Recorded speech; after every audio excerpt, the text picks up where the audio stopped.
DA സന്ദേശ വിവാദത്തിൽ സംസ്ഥാന സർക്കാരിന് ആശ്വാസം. മുഖ്യമന്ത്രിയുടെ ഓഫീസിൽ നിന്ന് സർക്കാർ ജീവനക്കാർക്ക് സന്ദേശങ്ങൾ അയച്ചതിനെതിരായ ഹർജി ഹൈക്കോടതി തള്ളി. സന്ദേശങ്ങൾ അയച്ചതിൽ നിയമവിരുദ്ധതയില്ലെന്നും ഡേറ്റ കൈമാറ്റത്തിന് തെളിവില്ലെന്നും കോടതി ചൂണ്ടിക്കാട്ടി. സർക്കാർ നടപടി നല്ല ഭരണ നിർവഹണത്തിന്റെ ഭാഗമെന്നും കോടതി പ്രശംസിച്ചു. ഹൈക്കോടതി വിധിയിൽ അപ്പീൽ നൽകാനാണ് പ്രതിപക്ഷത്തിന്റെ തീരുമാനം.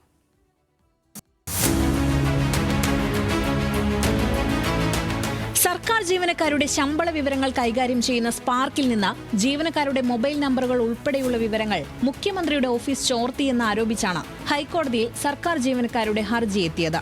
എന്നാൽ സ്വകാര്യത ലംഘനമെന്ന വാദം നിലനിൽക്കില്ലെന്ന് ചൂണ്ടിക്കാട്ടി ഹൈക്കോടതി ഹർജി തള്ളി. മുഖ്യമന്ത്രിയുടെ പേരിലല്ല സന്ദേശം അയക്കേണ്ടിയിരുന്നത്, കേരള സർക്കാരിന്റെ പേരിൽ അയക്കുന്നതായിരുന്നു ഉചിതം. എന്നാൽ ഇത് സംബന്ധിച്ച് ഹർജിക്കാർ പ്രത്യേക വാദം ഉന്നയിക്കാത്തതിനാൽ ഇടപെടുന്നില്ലെന്നും കോടതി വ്യക്തമാക്കി. ഭരണനിർവഹണത്തിന്റെ ഭാഗമായി സന്ദേശങ്ങൾ അയക്കാം. തെരഞ്ഞെടുപ്പ് പ്രഖ്യാപിച്ചിട്ടില്ലാത്തതിനാൽ ഇത് രാഷ്ട്രീയ ക്യാമ്പയിനാണെന്ന് പറയാനാകില്ലെന്നും കോടതി ചൂണ്ടിക്കാട്ടി. സെക്രട്ടേറിയറ്റ് ഉദ്യോഗസ്ഥനായ KM അനിൽകുമാർ, അധ്യാപകനായ റഷീദ് അഹമ്മദ് എന്നിവരാണ് സ്വകാര്യതാ ലംഘനവും ഡാറ്റ കൈമാറ്റവും ആരോപിച്ച് ഹൈക്കോടതിയെ സമീപിച്ചത്. സ്വകാര്യ വിവരങ്ങൾ ചോർത്തിയാണ് സന്ദേശങ്ങൾ അയക്കുന്നതെന്നായിരുന്നു ഹർജിക്കാരുടെ വാദം. എന്നാൽ IT മിഷൻ വികസിപ്പിച്ച ഡിജിറ്റൽ പ്ലാറ്റ്ഫോമിൽ നിന്നാണ് സന്ദേശങ്ങൾ അയച്ചതെന്നും വ്യക്തിവിവരങ്ങൾ ചോർത്തിയെടുത്തതല്ലെന്നും സർക്കാർ കോടതിയെ അറിയിച്ചു. ഹൈക്കോടതി വിധിക്കെതിരെ അപ്പീൽ നൽകാനാണ് പ്രതിപക്ഷത്തിന്റെ തീരുമാനം. ഡിവിഷൻ ബെഞ്ചിലേക്ക് ഞങ്ങൾ അപ്പീലുമായിട്ട് പോകും. അത് സുപ്രീം കോടതിയിലെ നിരവധി വിധികളുണ്ട്. ഇത് സ്വകാര്യതയിലേക്കുള്ള കടന്നുകയറ്റമാണ്.